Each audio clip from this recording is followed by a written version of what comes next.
Morning students.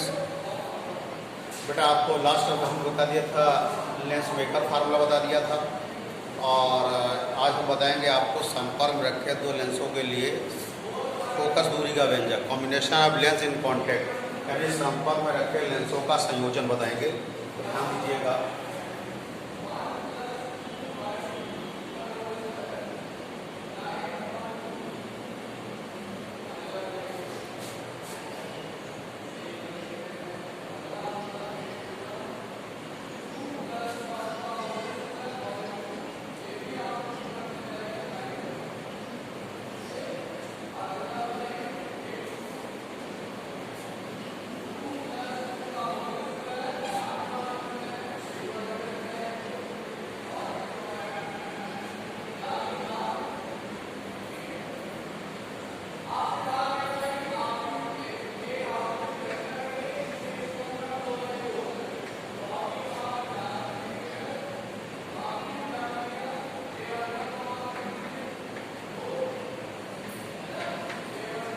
देखिए, मान लीजिए बेटा आपके पास दो लेंस L1 L2 है जिनकी फोकस दूरी क्रमशः F1 F2 है और ये संपर्क में रखे हैं। We consider two thin lens in a contact of focal length respectively F1 and F2। A point object place due distance from lens L1, image of point object by lens L1 get I dash from G dash from lens L1। I dash work as a object for lens L2 and its image performed by the lens L2 I V dash from the lens L1 lens L2 sorry.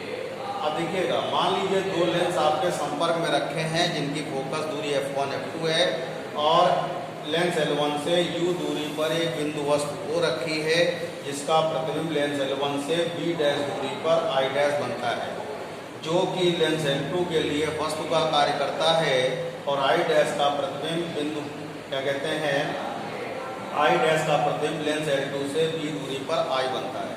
इतनी बात समझ में आ गई। एक बार फिर समझिए। We consider two thin lens in contact of focal length respectively F1 and F2। A point object place at distance U from lens L1, it's image formed by lens L1 is I dash V dash distance from lens L1. I dash as a work as a object for lens L2. Its image performed I V distance from lens L2. For lens L1 के लिए आपको formula बताए थे 1/P minus 1/U equal to 1 क्या होता है, F होता है। तो लेंस L1 के लिए होगा बेटा 1/B dash minus 1/U equal to 1/F1। For Lenz L2 के लिए होगा 1/V minus 1/B dash equals to 1/F2।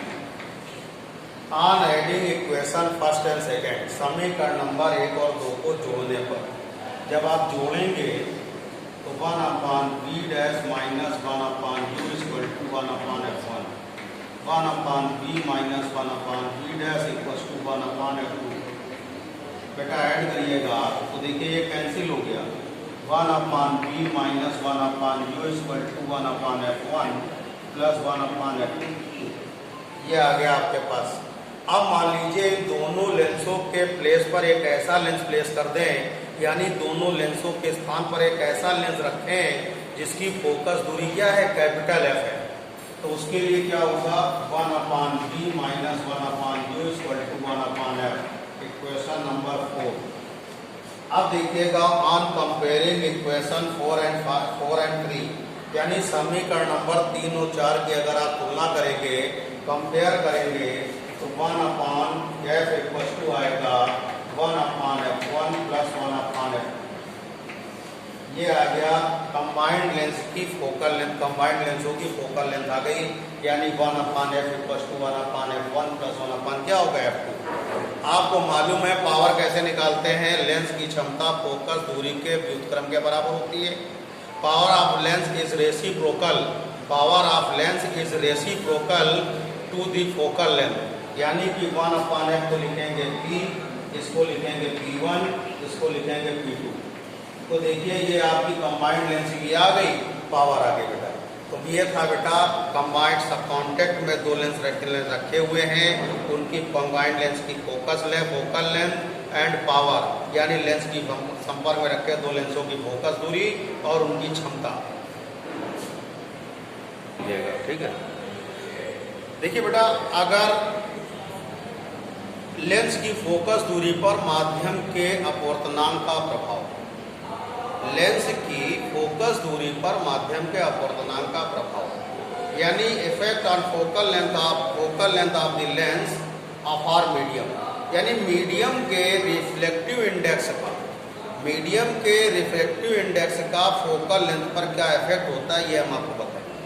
मतलब किसी लेंस को किसी मीडियम में रख दीजिए, ऐसे जल में रख दिया, ग्लेशियर में रख दिया, वाटर में रख दिया, किसी भी लिक्विड में रख दिया, तो उस पर फोकल लेंथ पर क्या इफेक्ट पड़ेगा, ये बात आपको बताएंगे। बात समझ में आ गई कि नहीं आ गई? बात समझ में आ गई नहीं? Effect of reflective index of the medium on the focal length of the lens, यानी लेंस की फोकस दूरी पर माध्यम के अपवर्तनांक का प्रभाव। तो इसके लिए बेसिक ही एक समझ लीजिएगा। जैसे आपके पास लेंस मेकर फार्मूले मैंने बताया था, 1/f = फार्मूला होता है n-1 × 1/r1 - 1/r2 होता है। कितनी बात समझ में आ गई? अब अगर लेंस हमारा वायु में है, कहाँ पर है? लेंस वायु में है, तो यहाँ पर आपकी फोकल लेंथ होगी fa होगी, और लेंस के रिफ्लेक्टिव इंडेक्स होगा जो यूज होता है आपका ANG = NL ले लेंगे। क्या ले लेंगे? NL। तो NL - 1 × 1/r1 - 1/r2, ये फोकल लेंथ जो आएगी आपकी एयर में हो गई, एयर में या वैक्यूम में हो गई। इतनी बात समझ में आ गई? यानी वायु में फोकस दूरी आ गई लेंस की। अब मान लीजिए अगर किसी लेंस को आप द्रव में रख देते हैं, जैसे ये है, इस लेंस को आपने मान लीजिए जल में रख दिया, तो यहां से आपका यूज होगा मालूम है, और A and W माध्यम का अपवर्तनांक आपने NM मान लिया। क्या मान लिया? माध्यम का अपवर्तनांक आपने NM मान लिया। रिफ्लेक्टिव इंडेक्स ऑफ मीडियम क्या हो गया? NM ले लिया। अब जब लेंस वाटर में है यानी जल में, तो क्या यूज होगा? WNG = यूज होगा ANG क्या होगा? ANW। तो यहां से NL क्या होगा? NM आ जाएगा। तो 1/ मीडियम में फोकस दूरी आप f मान लीजिए। क्या मान लीजिए? मीडियम फोकस दूरी f मान लेंगे, और यहाँ जो अपवर्तनांक यूज होगा वो कितना यूज होगा? NL/NM। क्या यूज होगा? वैसे WNG यूज होना चाहिए, WNG यूज होना चाहिए, लेकिन यहाँ पर क्या होगा? NL/NM यूज होगा। तो यहाँ से क्या करेंगे? NL/NM - 1 × 1/r1 - 1/r2, equation number 2। एक बार फिर समझ लीजिए। मान लीजिए हम ये तो लेंस मेकर आपका, ये लेंस मेकर क्या हो गया? ये लेंस मेकर फार्मूला हो गया। अब लेंस हमारा मान लीजिए एयर में है यानी वायु में है, तो लेंस के पदार्थ का अपवर्तनांक यानी reflective index of medium ANG = आपने NL कंसीडर कर लिया। क्या कर लिया? NL। तो यहाँ से 1/fa = हो गया NL - 1 1/r1 - 1/r2। अब मान लीजिए लेंस को, जैसे मान लीजिए एक मीडियम मैंने जल ले लिया, वाटर ले लिया, तो यहाँ पे वाटर में रखा है जब आपने लेंस को, तो यहाँ से जो रिफ्लेक्टिव इंडेक्स यूज होगा वो WNG यूज होगा। WNG = होता है ANG/ANW। ANW को मैंने माध्यम का यानी मीडियम का रिफ्लेक्टिव इंडेक्स NM ले लिया, तो यहाँ से 1/FM = यूज होगा ANG/ANW के प्लेस पर ये यूज होगा, यानी NL/NM - 1 1/r1 - 1/r2, equation number क्या हो गया? 2। अब समीकरण नंबर 1 में 2 का भाग देंगे, equation first divided by second, तो क्या आएगा? FM/FK = आ जाएगा NL - 1 NL/NM - 1। तो यहाँ से FM = आएगा बेटा FA × NL - 1 NL/NM - 1, equation number 3 आ गई।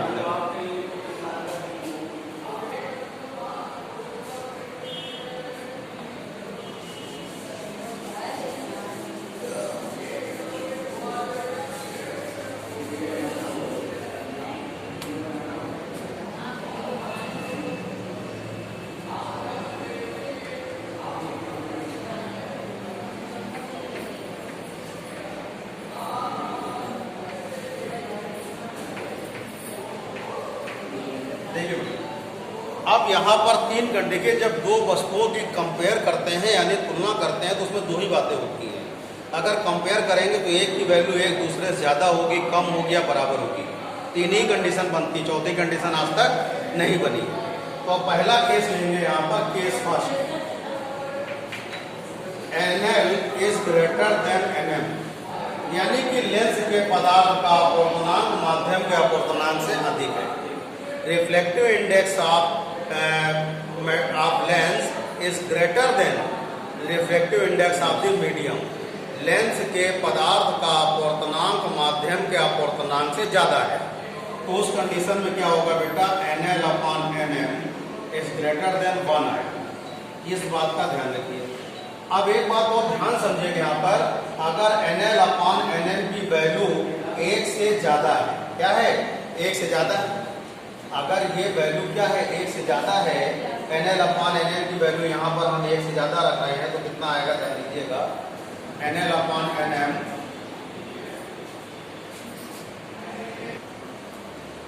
देखिए NL upon NL minus 1 upon NL upon NM minus 1, अगर ये वैल्यू 1 से ज्यादा आएगी तो जाहिर सी बात है ये वैल्यू कैसी होगी, पॉजिटिव। अगर इसका मान 1 से ज्यादा है तो ये वैल्यू क्या होगी, पॉजिटिव होगी। इसका मतलब क्या हुआ कि लेंस की प्रकृति पर कोई भी प्रभाव नहीं पड़ेगा, लेंस की नेचर पर कोई भी इफेक्ट नहीं आएगा। अगर ये वैल्यू पॉजिटिव है तो ये टोटल वैल्यू क्या होगी, पॉजिटिव होगी। अगर मान लीजिए आपने लेंस यहाँ पे कॉन्वेक्स लेंस लिया है, क्या लिया है, कॉन्वेक्स लेंस लिया है, तो लेंस कॉन्वेक्स लिया है, फोकल लेंथ पॉजिटिव रखेंगे तो ये भी क्या होगी, पॉजिटिव आएगी, यानी कि लेंस के नेचर पर कोई इफेक्ट नहीं है। अगर मैंने कॉन्केव लेंस लिया, ये माइनस रखेंगे तो ये भी क्या, मीडियम में क्या आएगा, माइनस आएगा, यानी कि लेंस के नेचर पर कोई इफेक्ट नहीं पड़ेगा। अगर लेंस के पदार्थ का अपवर्तनांक माध्यम के अपवर्तनांक से ज्यादा है तो लेंस की प्रकृति पर कोई नेचर पर कोई इफेक्ट नहीं होता है। कॉन्केव यानी उत्तल लेंस की तरह, अवतल लेंस अवतल लेंस की तरह कार्य करता है, यानी कि जो आपका कॉन्वेक्स लेंस है वो कॉन्वेक्स लेंस से बिहेव करेगा मीडियम में भी, वो कॉन्केव लेंस है वो भी कॉन्केव लेंस के अकॉर्डिंग बिहेव करेगा मीडियम में। बात समझ में आ गई। अब यहाँ पर इसमें क्या होगा, फोकल लेंथ जो होगी ये इज ग्रेटर देन FA होगा और इसकी जो पावर होगी वो क्या होगी, पावर क्या होगी, लेस हो जाएगी। यानी कि अगर लेंस के पदार्थ का अपवर्तनांक माध्यम के अपवर्तनांक से ज्यादा है तो फोकल लेंथ आपकी क्या होगी, बढ़ जाएगी, क्षमता कम हो जाएगी। Reflective index of medium, reflective of lens is greater than reflective index of the medium, focal length increase होगी बट उसकी पावर क्या होगी, डिक्रीज होगी। अब देखिएगा फिगर समझेंगे एयर में। एयर में अगर आपका ये कॉन्वेक्स लेंस है, कौन सा लेंस है, ये कॉन्वेक्स लेंस है, तो कॉन्वेक्स लेंस आपका इस तरह ही बिहेव करेगा, ये कॉन्वेक्स लेंस है। और ये कॉन्केव लेंस यानी कि अवतल लेंस, ये जो होता है कन्वर्जेंट होता है, वो क्या होता है, डाइवर्जेंट होता है, बता चुके हैं आप, यानी यह इशारी है, अक्षारी होता है।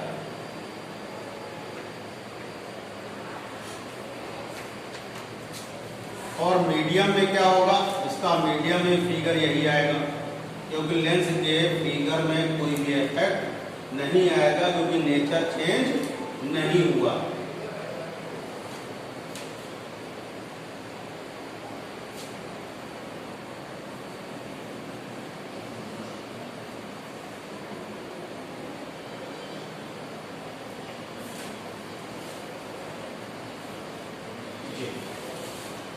देखिए बेटा, अगर फिर समझेंगे, अगर लेंस के पदार्थ का अपवर्तनांक माध्यम का अपवर्तन ज्यादा है तो फोकस दूरी बढ़ जाएगी, क्षमता कम हो जाएगी और लेंस के प्रकृति पर यानी कोई प्रभाव नहीं पड़ेगा।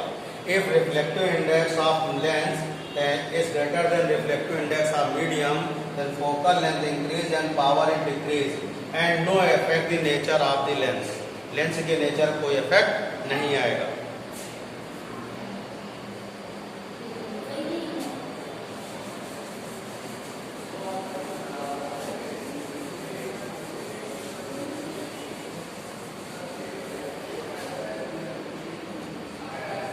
देखिए केस सेकेंड अब देखिए, और ध्यान सुनिए। केस सेकंड देखेंगे, अगर NL इक्वल्स टू NM यानी लेंस के पदार्थ का अपवर्तनांक माध्यम के अपवर्तनांक के क्या है बराबर है। Reflective index of lens is equal to the reflective index of the medium यानी कि NL upon NM equals to 1। बेटा इसकी वैल्यू अगर 1 है, यहाँ 1 रखेंगे, 1 माइनस 1 कितना होगा, 1 माइनस 1 कितना होगा 0, और 1 अपॉन 0 क्या होता है इन्फिनिटी। यानी कि फोकल लेंथ जो होगी आपकी इनफाइनाइट हो जाएगी, फोकल लेंथ क्या होगी इनफाइनाइट होगी, और पावर कितनी हो जाएगी 0। ये बात समझ में आ गई कि नहीं आ गई। अगर लेंस के पदार्थ का अपवर्तनांक माध्यम के अपवर्तनांक के क्या होगा बराबर होगा तो फोकस दूरी अनंत हो जाएगी और क्षमता क्या हो जाएगी शून्य हो जाएगी, क्योंकि क्षमता फोकस दूरी के व्युत्क्रम के बराबर होती है।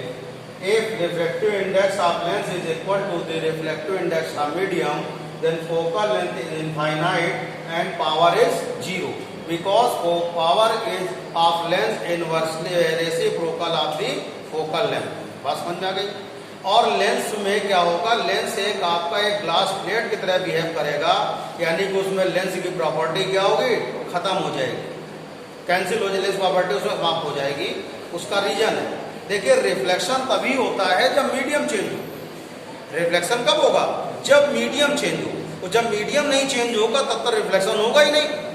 भाई रिफ्लेक्शन के लिए यानी प्रकाश के अपवर्तनांक के लिए जरूरी है कि फोकस दूरी का मान क्या होना चाहिए, फोकस दूरी क्या होनी चाहिए, सॉरी माध्यम का अपवर्तनांक क्या होना चाहिए, बदलना चाहिए।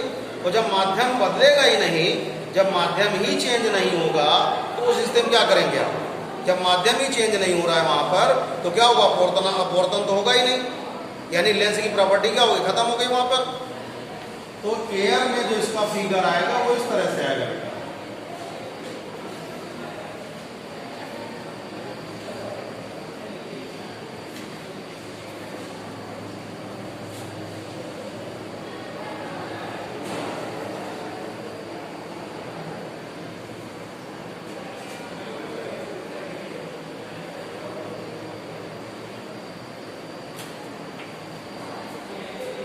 देखिए मीडियम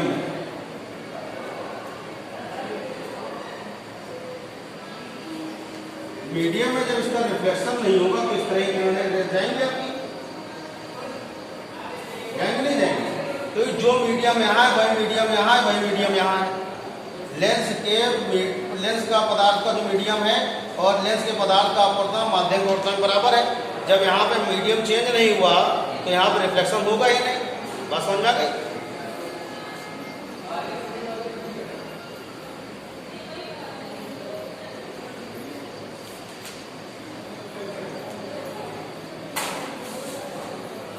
क्योंकि प्रकाश का अपवर्तन होने के लिए यानी रिफ्लेक्शन होने के लिए मीडियम का डिफर होना बहुत जरूरी है। जब तक मीडियम अलग अलग नहीं होगा तब तक रिफ्लेक्शन ऑफ लाइट नहीं होगा। यानी प्रकाश का अपवर्तनांक तभी होता है जब माध्यम का अपवर्तनांक अलग अलग हो। जब यहाँ माध्यम दोनों इक्वल है तो इसमें रिफ्लेक्शन ऑफ लाइट होगा ही नहीं, यानी लेंस की प्रॉपर्टी यहाँ पे जाओ तो खत्म हो जाएगी। तो लेंस एक साधारण कांच की प्लेट तरह बिहेव करेगा, यानी कि एक आपका क्या नाम है ग्लास प्लेट तरह बिहेव करेगा। ठीक है।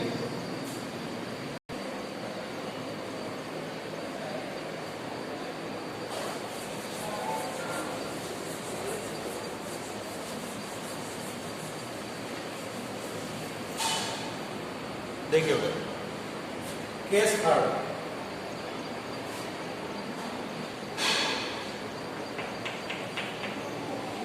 केस थर्ड क्या है, NL is less than NM।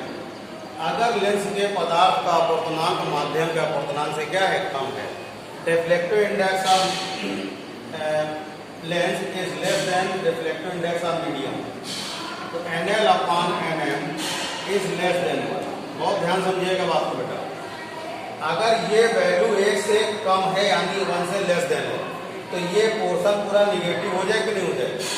अगर ये वैल्यू 1 से कम है तो ये पूरी वैल्यू क्या निगेटिव आएगी, निगेटिव आएगी नहीं आएगी।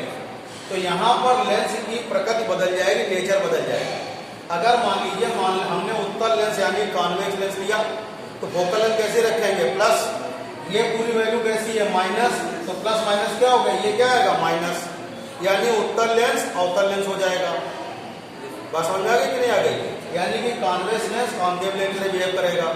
और अगर ये वैल्यू हमने यहाँ पे कॉन्केव लेंस लिया यानी निगेटिव फोकस लेंथ ली यहाँ पे, तो ये पूरा निगेटिव माइनस है, इसका होगा प्लस, तो ये क्या हो जाएगा प्लस आ जाएगा मीडियम में। यानी कि जो आपका कॉन्वेक्स लेंस है वो कॉन्केव लेंस कॉन्वेक्स लेंस तरह बिहेव करेगा और कॉन्केव लेंस कॉन्वेक्स तरह बिहेव करेगा। यानी उत्तल लेंस अवतल लेंस हो जाएगा, उत्तल लेंस उत्तल लेंस हो जाएगा। लेकिन फोकल लेंथ क्या होगी, बढ़ जाएगी, और क्षमता कितनी हो जाएगी, क्षमता क्या होगी, कम हो जाएगी। ये ध्यान रखिएगा, फोकल लेंथ बढ़ जाएगी लेकिन क्षमता क्या होगी, कम हो जाएगी। क्यों, साइन का चेंज आने से उसका नेचर यानी प्रकृति बदल जाएगी। उत्तल लेंस उत्तल लेंस की तरह कार्य करेगा और अवतल लेंस अवतल लेंस की तरह। यानी कॉन्वेक्स लेंस एज बिहेव करेगा कॉन्केव और कॉन्केव बिहेव करेगा एज ए कॉन्वेक्स। बात समझ में आ गई? ये बात देखिए फिगर से क्लियर हो जाएगी।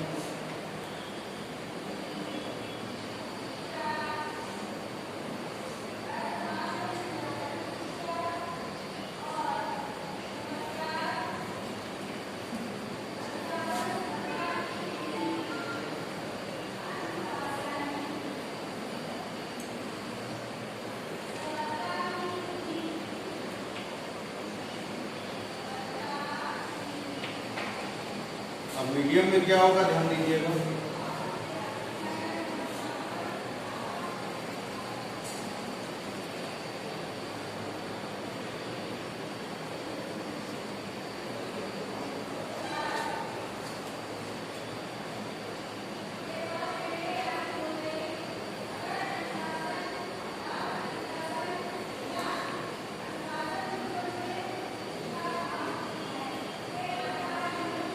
ध्यान दीजिएगा, ध्यान समझिए। अगर लेंस के पदार्थ का अपवर्तनांक माध्यम के अपवर्तनांक से कम है, यानी reflective index of lens is less than reflective index of medium, तो इसका देखिएगा लेंस की प्रकृति बदल जाएगी, फोकस दूरी बढ़ जाएगी और क्षमता क्या होगी, कम हो जाएगी। यानी कि if reflective index of lens is greater less than reflective index of medium, focal length आपकी इंक्रीज होगी, पावर डिक्रीज होगी, बट लेंस का नेचर चेंज होगा।